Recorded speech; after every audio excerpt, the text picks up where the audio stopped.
तो इस फिल्म की शुरुआत में हम बीच के किनारे बैठे एक प्रेग्नेंट लड़की को देखते हैं। इस लड़की का नाम था रेबेका, जो इस टाइम अपनी सोचों में अपने हस्बैंड से बात कर रही थी। वो उससे कहती है कि तुम मुझसे बात करो या ना करो, लेकिन मैं तुमसे हमेशा बात करूंगी।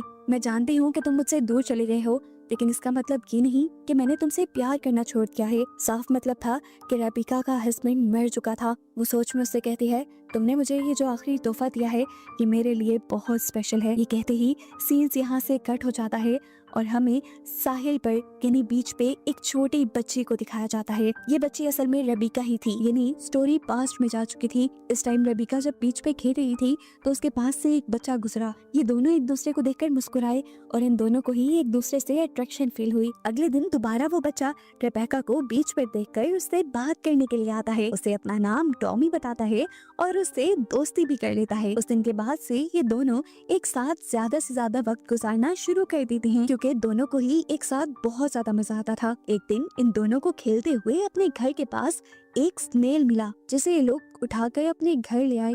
इसे देखते हुए दोनों बहुत खुश हो रहे थे। टॉमी ने कहा, कल को जाकर हम इसे बीच पर वापस छोड़ आएंगे, पर रेबेका ने बताया कि कल वो उसके साथ नहीं आ सकती, क्योंकि कल वो वापस जापान जा रही है। ये बात सुनकर टॉमी बहुत ज्यादा उदास हो गया, क्योंकि शायद अब उनकी दोस्ती यही खत्म हो गई थी। रेबेका अपने घर चली गई और वो उसी के बारे में सोचता रहा। उसने रेबेका को कॉल करके कहा, कल तुम मेरा पोर्ट पे वेट करना, मैं तुम्हारे लिए कुछ लेकर आऊंगा। अगले दिन दिखाया जाता है कि रेबेका ने जाने से पहले टॉमी का बहुत देर इंतजार किया, लेकिन टॉमी उससे मिलने नहीं आया और आखिर रेबेका बगैर मिले ही उससे अपने सफर के लिए निकल गई। जिसके बाद फिर 12 साल गुजर गए। रेबेका और टॉमी दोबारा नहीं मिले। रेबेका पूरे 12 साल बाद दोबारा इस टाउन में वापस आई, सिर्फ टॉमी से मिलने के लिए। लेकिन जब वो टॉमी के घर गई तो उसे पता चला कि टॉमी यहाँ से जा चुका था। टॉमी की मॉम तो उसको पहचान भी नहीं रही थी। तब उसने टॉमी की मॉम को अपने ग्रैंडपा के बारे में बताते हुए उसे अपने बारे में याद करवाया। तब जाकर उसे टॉमी की मॉम से टॉमी का एड्रेस मिला। एक्साइटेड होकर वो जब टॉमी के घर गई तो अब उसका दिल बुरी तरह टूट चुका था, क्योंकि टॉमी के घर पे कोई और लड़की थी। लड़की को देख के उसे इतना बुरा इसलिए लग रहा था क्योंकि वो 12 साल के इंतजार के बाद टॉमी से मिलने आ रही थी। उसे लगता था कि जैसे उसने टॉमी का इंतजार किया है, ऐसे ही टॉमी ने भी उसका इंतजार किया होगा। लेकिन ये सब देखकर अब उसका दिल टूट चुका था। खैर, दिखाया जाता है कि टॉमी रेबेका को देखते ही पहचान गया कि वो बचपन वाली रेबेका है। हालांकि इन 12 सालों में ये दोनों एक बार भी नहीं मिले थे। ये दोनों एक दूसरे से बातें करने लगे और बातें करते करते इतना खो गए कि इन्हें पता ही नहीं चला कि इस टाइम इनके पास टॉमी की दोस्त भी बैठी हुई थी, जो इनको इस तरह बातें करता देखकर गुस्सा होकर वहां से चली गई और टॉमी ने उसे रोका भी नहीं। जिसका मतलब हमें पता चल जाता है कि टॉमी आज भी सबसे ज्यादा रेबेका को ही पसंद करता है। इनकी बातों से हमें पता चलता है कि रेबेका सॉफ्टवेयर इंजीनियर बन गई थी और अपनी पढ़ाई पूरी करके अब वो हमेशा के लिए यहाँ शिफ्ट हो गई थी, जबकि टॉमी एक बायोलॉजिस्ट बन चुका था। ये दोनों अब अपना मिलना जुलना जारी रखते हैं। एक दिन टॉमी रेबेका को बीच पर ले जाता है, जहाँ पर वो टॉमी से पूछ ही लेती है कि क्या तुम्हारी वो गर्लफ्रेंड है, जिस पर टॉमी ने बताया नहीं, वो उससे कल पहले ही मर्तबा मिला था। ये सुनकर रेबेका को थोड़ा सा खुशी का एहसास हुआ था। अब तो टॉमी भी उसके साथ रहकर खुश रहने लगा था। अगले दिन ये लोग दोबारा टॉमी के घर पे मिलते हैं। डिनर करते हुए रेबेका टॉमी से पूछती है कि तुम मुझे बचपन में क्या देना चाहते थे और उस दिन तुम मुझसे मिलने क्यों नहीं आए। तब टॉमी बिना कुछ कहे वहाँ से उठकर चला गया। जब वो वापस आया तो उसके हाथ में एक माचिस की डब्बी थी और उसके अंदर वही स्नेल था जिसे ये लोग बचपन में बीच में छोड़ के आने की प्लानिंग कर रहे थे। टॉमी ने बताया कि वो उसे यही स्नेल देना चाहता था, लेकिन उस दिन वो सोता रह गया और रेबेका बगैर मिले ही उससे चली गई। उसने उस स्नेल को आज तक संभाल के रखा था। हालांकि 1 साल बाद वो स्नेल मर गया था। इस स्नेल को देखकर रेबेका को ये तसल्ली हो जाती है कि टॉमी आज भी उससे बचपन की तरह ही प्यार करता है, इसीलिए उसने रेबेका के इंतजार में आज तक वो स्नेल संभाल के रखा था। ये एहसास होते ही रेबेका की खुशी तो डबल हो गई थी। यहाँ अब ये दोनों अपने बारे में बातें करना शुरू कर देते हैं। टॉमी रेबेका को बताता है कि वो बायोलॉजिस्ट होने के साथ साथ एनवायरनमेंट के लिए भी काम कर रहा है। वो जानवर जो एक्सटेंट हो जाते हैं, यानी दुनिया से खत्म हो जाते हैं, उनके खत्म होने से पहले ही वो उनके क्लोन्स बनाकर उनकी नस्ल को बढ़ाने की कोशिश करता है। उसने यहाँ पर अपना एक्सपेरिमेंट भी रेबेका को दिखाया, जिसमें उसने बहुत सारे कॉकरोचेस को क्लोन किया था। रेबेका टॉमी का काम देखकर अब उससे इम्प्रेस हो चुकी थी। टॉमी ने उसे बताया कि मेरे बनाए इस क्लोनिंग मेथड की मदद से किसी भी चीज का, यहाँ तक कि इंसान का भी क्लोन बनाया जा सकता है। ये बात सुनकर तो रेबेका को एक और मर्तबा शौक लगा था। यहाँ पर टॉमी भी रेबेका को अपने ग्रुप में शामिल होने का मशवरा देता है, जिसमें वो लोग मिलकर एनवायरनमेंट के लिए काम करते थे। रेबेका को भी उसका आइडिया बुरा नहीं लगा था, इसलिए ये दोनों अगले दिन एनवायरमेंटल एक्टिविस्ट के तौर पर रेबेका का नाम देने के लिए चले जाते हैं। रास्ते में ये लोग एक टाउन से होते जा रहे थे जिसके नज़ारे बहुत ज्यादा खूबसूरत थे। रेबेका ने टॉमी से कहा कि मैं कुछ देर यहाँ पर रुककर एंजॉय करना चाहती हूँ। टॉमी ने भी कार यहाँ पर रोक दी। गाड़ी के रुकते ही रेबेका एक्साइटेड होकर गाड़ी से निकलकर आगे की तरफ भागने लगी। वो एंजॉय कर रही थी कि तभी उसे किसी के गाड़ी से टकराने की आवाज आ गई।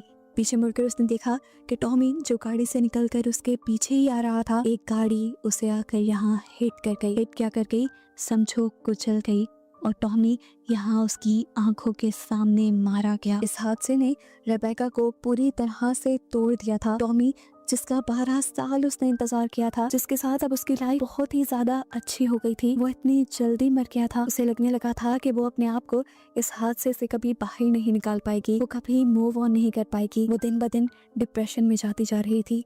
लेकिन तभी उसे टॉमी की चीजों से एक आइडिया आया। यह आइडिया आते ही वो टॉमी के पेरेंट्स के पास गई। वो उनसे कहती है कि मैं भी आप लोगों की तरह टॉमी से बहुत ज्यादा प्यार करती हूँ। अगर आप लोग चाहें तो टॉमी दोबारा जिंदा हो सकता है। उसकी बातें सुनकर इन दोनों को लगा कि शायद रेबेका पागल हो गई है, लेकिन रेबेका पागल नहीं हुई थी। रेबेका असल में टॉमी का क्लोन बनाने की बात कर रही थी, जिसके लिए उसको टॉमी के मॉम डैड की लीगल परमिशन की जरूरत थी और साथ ही साथ टॉमी के डेड बॉडी के कुछ टिश्यूज की भी जरूरत थी। उसे टॉमी की ग्रेव से टॉमी को बाहर निकलवाना था और इसके लिए भी उसे टॉमी के पेरेंट्स की ही परमिशन चाहिए थी। टॉमी की मॉम मरने के बाद अपने बेटे को इतनी तकलीफ नहीं देना चाहती थी, इसलिए वो रेबेका को इनकार करके वहाँ से भेज देती हैं। लेकिन अगले दिन हम देखते हैं कि टॉमी के डैड ने आकर रेबेका को वो पेपर्स दे दिए थे जो रेबेका उनके घर लेकर गई थी। टॉमी के डैड ने उनको साइन कर दिया था ताकि रेबेका अपना काम कर सके। वो उससे कहते हैं तुम जो करना चाहो कर सकते हो, लेकिन अब हम लोग यहाँ से जा रहे हैं क्योंकि इस घर में हमें टॉमी बहुत ज्यादा याद आता है। रेबेका आज बहुत खुश थी। उसने अगले ही दिन से काम करना शुरू कर दिया था। टॉमी की बॉडी के टिश्यू से उसने एक क्लोन बना लिया था जिसे वो लैब में जाकर अपनी बॉडी के अंदर इम्प्लांट करवा देती है और अब ये टॉमी का क्लोन पूरी तरह रेबेका की बॉडी के अंदर बनने वाला था। कुछ महीने गुजर जाते हैं और आखिर दिखाया जाता है कि रेबेका ने एक बच्चे को जन्म दिया था जो बिल्कुल दिखने में टॉमी की तरह ही था। रेबेका ने उसका नाम टॉमी ही रखा। देखते ही देखते लाइफ आगे बढ़ने लगी। टॉमी भी बड़ा हो गया और हमें दिखाया गया कि इस टाइम वो बिल्कुल बचपन वाले टॉमी की तरह दिख रहा था। उसकी हरकतें, खाने पीने का स्टाइल, सब कुछ, यहाँ तक कि सोच भी पुराने टॉमी जैसी ही थी। अब एक दिन टॉमी अपनी एक दोस्त को लेकर रेबेका के पास आता है और उससे अपने डैड के बारे में पूछता है। रेबेका थोड़ा घबरा जाती है और उसे बताती है कि तुम्हारे पैदा होने से पहले ही तुम्हारे डैड टॉमी एक एक्सीडेंट में मारे गए थे। खैर ये बात नॉर्मल लग रही थी, कोई भी बच्चा अपने डैड के बारे में पूछता ही है, लेकिन यहाँ पर मामला कुछ और था। असल में सोसाइटी में ये खबर फैलने लगी थी कि रेबेका का बेटा जो टॉमी है वो एक आम इंसान नहीं बल्कि एक क्लोन है, जिसकी वजह से लोग और बच्चे उससे दूर दूर रहने लगे थे। एक दिन टॉमी की दोस्त को रेबेका जब टॉमी के साथ खेलने के लिए अपने घर पे बुलाती है तो वो बच्ची ये कहते हुए इनकार कर देती है कि मैं क्लोन के साथ नहीं खेलूंगी। यहाँ तक कि अगले दिन कुछ पेरेंट्स स्कूल भी पहुँच जाते हैं। वो प्रिंसिपल से टॉमी को स्कूल से निकालने के लिए कह रहे थे क्योंकि वो नहीं चाहते थे कि उनके बच्चे एक क्लोन के साथ पढ़ें। ये सुनकर रेबेका का दिल टूट गया। आज रात टॉमी की बर्थडे पर भी कोई नहीं आया और ये देखते हुए रेबेका की आंखों में आंसू आ गए।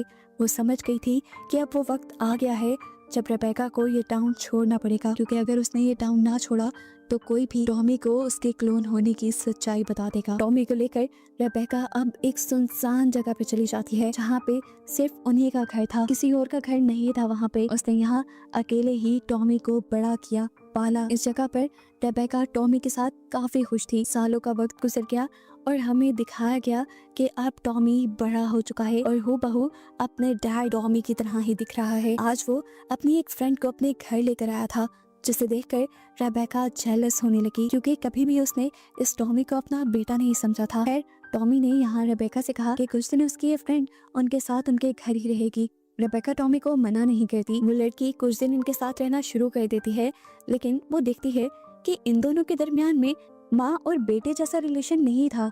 टॉमी रेबिका के कुछ एक्स्ट्रा ही करीब रहता था और ये चीज उस लड़की को बहुत ऑकवर्ड लगी, इसीलिए वो इन दोनों को छोड़कर चली गई। अगले दिन हम देखते हैं कि असल में टॉमी की मॉम रेबेका से मिलने के लिए आई थी। ये दोनों आपस में बातें ही कर रहे थे कि तभी अचानक उनके सामने टॉमी आ गया, यानी टॉमी का क्लोन, जिन्हें देखकर वो बिल्कुल ही सरप्राइज रह गई। उनकी हैरानी का अंदाजा यहाँ से लगाया जा सकता था कि वो इस क्लोन टॉमी को देखकर कुछ बोल नहीं पाई और चुपचाप यहाँ से चली गई। आखिर वो औरत कौन थी और इस तरह टॉमी को क्यों देख रही थी?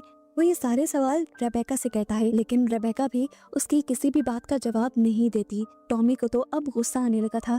एक तो टॉमी को उसके फोर पेरेंट्स के बारे में कुछ नहीं पता था, ऊपर से आए दिन रेबेका उससे कुछ ना कुछ छुपा कर रखती थी।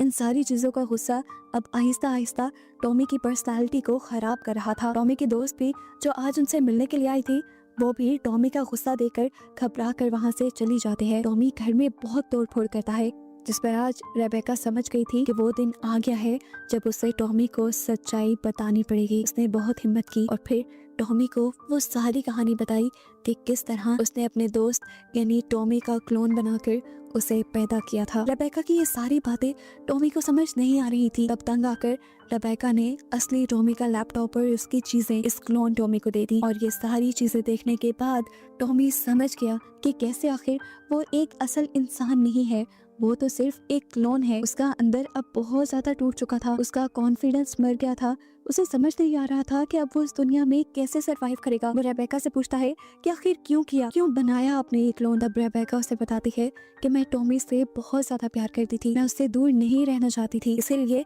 मैंने टॉमी का एक क्लोन बनाया ताकि हमेशा मैं टॉमी के साथ रह सकूं। रेबेका की इन बातों से ये टॉमी यानी ये क्लोन भी इमोशनल हो जाता है और यहाँ ये दोनों एक दूसरे के बहुत करीब आ जाते हैं। और इस टाइम रेबेका टॉमी से कहती है कि तुम मेरे टॉमी हो, मेरे जिसे मैं मौत के बाद भी वापस ले आई। लेकिन शायद रेबेका की ये सारी मेहनत सालों उसके बर्बाद होने वाले थे, क्योंकि मूवी के लास्ट सीन में हमें दिखाया गया कि ये क्लोन टॉमी रेबेका को छोड़कर जा रहा था। उसने आज रेबेका को मॉम नहीं बोला, बल्कि उसको उसका नाम लेकर पुकारा और शुक्रिया कहकर वो यहाँ से चला गया, जबकि रेबेका पीछे से रोती रह गई। और उसे दिखाते हुए ही ये मूवी यहाँ पर खत्म हो गई।